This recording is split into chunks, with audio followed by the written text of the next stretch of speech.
Mahlzeit. Das wird hier eigentlich nur ein relativ kurzes Video zu einer Frage von Adolf. Ein Video habe ich gemacht von der PC21. Er fragt wegen Ventil einstellen. Er meint, dass seine PC21 recht laut klappert. So, also klar kann man da gut nachgucken, das ist immer sinnvoll, aber dass sie recht laut klappert, ist sehr wahrscheinlich auf was anderes zurückzuführen, aus mehreren Gründen.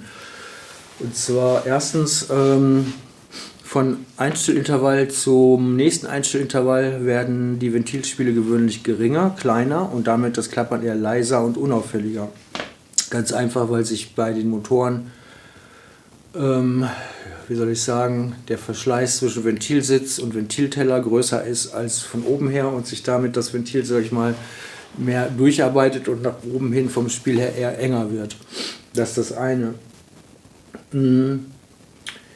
Das andere ist, dass die was heißt relativ häufig, aber es kam schon recht oft vor, dass der Steuerkettenspanner bei den Dingern aufgibt und getauscht werden muss. Das ist also sehr viel wahrscheinlicher. Ich meine, gut, ohne das jetzt zu hören, kann ich das natürlich nicht fest sagen. Also wenn ihr mal sowas habt, ist es immer sehr hilfreich, ihr schickt mir ein Video von den Geräuschen. Ne? Meist kann ich dann allein schon vom Video raushören, was es ist. Ich muss dann allerdings das Moped in verschiedenen Zuständen hören, heißt im Standgas, dann wenn ihr langsam Gas gebt, auf 2,5, 3 hoch, so langsam hochziehen, da einen Moment halten. Und dann nochmal vielleicht ein paar Gasstöße und immer wieder auf auf Standgas runterkommen lassen, meine ich. Ne? Und einfach ganz normal im Standgas laufen und möglichst einmal ringsrum gehen, dann höre ich von allen Seiten, dann kann ich das am besten lokalisieren, wenn da irgendwas zu hören ist. Ja, aber Steuerkettenspanner ist schon sehr wahrscheinlich. Ich weiß nicht, für viele Modelle gab es im Laufe der Jahre auch modifizierte Steuerkettenspanner, die dann praktisch, wo es eben bekannt war, dass die anfällig waren, wo dann Verbesserungen in die Serie eingeflossen sind. Der Hauptpunkt, woran ihr das erkennt, ist immer wenn also im Prinzip ja, ein Steuerkettenspanner macht die Hauptgeräuschkulisse, wenn der defekt ist, so im tiefen Standgas. Also heißt ganz einfach, je langsamer der Motor läuft, je ausgeprägter ist das Klappern oder die Geräusche, die vom Steuerkettenspanner kommen. Mit zunehmender Drehzahl werden die gewöhnlich leiser und verschwinden eigentlich auch ab 2, 2,5, sage ich mal. Das ist jetzt aber nur näherungsweise, die Drehzahlgrenze ist fließend. Haupthintergrund ist, dass je tiefer die Drehzahlen sind, auch bei einem Vierzylinder wird der Motorlauf halt weniger gleichförmig vom Ablauf her. Ne? Also beschleunigte mit nicht beschleunigten oder vielmehr entschleunigten Phasen im Kurbeltrieb, die wechseln mehr ab und sind ausgeprägter als bei höheren Drehzahlen, wo das praktisch mehr oder weniger in eine fast einheitliche Bewegung übergeht und dadurch das Kettentrum hinten auch kontinuierlich auf Zug ist und nicht zwischen Zug und Nicht-Zug schwankt, wo der Steuerkettenspanner halt die Differenz auffangen müsste. Das aber nicht mehr tut, aber in höheren Drehzahlen tut das indirekt, weil das Trum hinten, das Kettentrum der Steuerkette hinten immer auf Zug ist. Das ist aber auch keine Regel. Es kann auch mal sein, dass dieses Geräusch bleibt, ne? Je nachdem wie stark defekt so ein Spanner ist. Aber ganz grob kann man sagen, je tiefer das Standgas, je lauter das Klappern, wenn ihr Gas gebt, eigentlich ab 1500, 2000, 2,5 ist es normalerweise weg oder wird zumindest so deutlich leiser, dass man den Spanner trotzdem als die Fehlerursache ausmachen kann. Das gilt im Prinzip für alle Motoren. Ne? Ein Einzylinder ist dafür natürlich noch viel anfälliger für Geräusche vom Steuerkettenspanner, weil der Motorlauf eben noch viel ungleichförmiger abläuft, speziell so im Standgasbereich. Ne? Also SR 500, Yamaha zum Beispiel, XT 500, wenn da der Steuerkettenspanner, der war ja noch manuell einstellbar, wenn das zu lose ist, das klappert schon ganz schön rum. Dann kann man schon an Motorschaden denken, sage ich mal. Ne?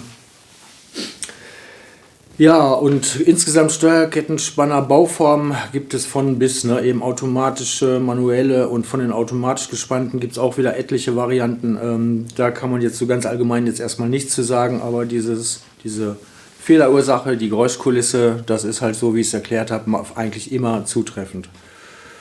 Es kann aber auch andere Geräusche geben, die im tiefen Standgas da sind oder im tieferen Standgas da sind, haben aber dann einen anderen Grund. Und zwar alle rotierenden Massen, die sich lösen oder die lose sind oder werden, wie zum Beispiel Lichtmaschinen, Anlasserfreiläufe. Bei Anlasserfreiläufen denke ich jetzt ganz speziell, Yamaha XV535 hat es sehr oft, Yamaha VMAX hat es auch sehr oft. Wenn das beginnt sich zu lösen, dieses Massenpaket, sage ich mal, dann hört ihr das im tiefen Standgas eben auch mehr schlagen. Und da solltet ihr dann auch relativ frühzeitig überlegen, ob es daherkommen kann, weil wenn man es rechtzeitig hört und bemerkt, ist noch was zu retten, sage ich mal. Wenn man das sehr lange ignoriert, im besten Fall reißen nur alle Schrauben ab, ohne dass mehr passiert. Aber das ist dann schon ein glücklicher Fall. Es kann auch einiges auseinanderfliegen und wirklich einen stärkeren Motorschaden hervorrufen. Aber das sind auch Geräusche, immer wenn rotierende Massen lose sind und im Standgas im tieferen durch den recht unrunden Motorlauf Geräusche machen, sind die ebenfalls bei höheren Drehzahlen gewöhnlich verschwunden oder werden arg leiser. Ne? Auch wieder, weil die Gleichförmigkeit der sich drehenden Kurbelwelle immer gleichförmiger wird und immer mehr in eine Richtung unter Zug ist, sozusagen diese lose Masse. Und nicht mehr zum Hin- und Herschlagen neigt. Ne? Und das können halt Anlasserfreiläufe, Lichtmaschinen oder andere rotierende Sachen sein. Ja, meist halt eine lose Sache, die auch relativ viel Masse hat, sage ich mal. Ne? Also wenn da irgendwie so ein ganz kleines, leichtes, 2 Gramm schweres Ding wäre, würde man das sicherlich nicht hören. Ne? Aber so eine Lima, so ein Anlasserfreilauf, sage ich mal, oder auch eine Lima könnte rein theoretisch vielleicht lose sein. Es gibt immer viele Möglichkeiten. Ne? Auf jeden Fall diese Sachen immer verfolgen und speziell, wenn du eine 535 oder eine VMAX hast, da unbedingt reingucken.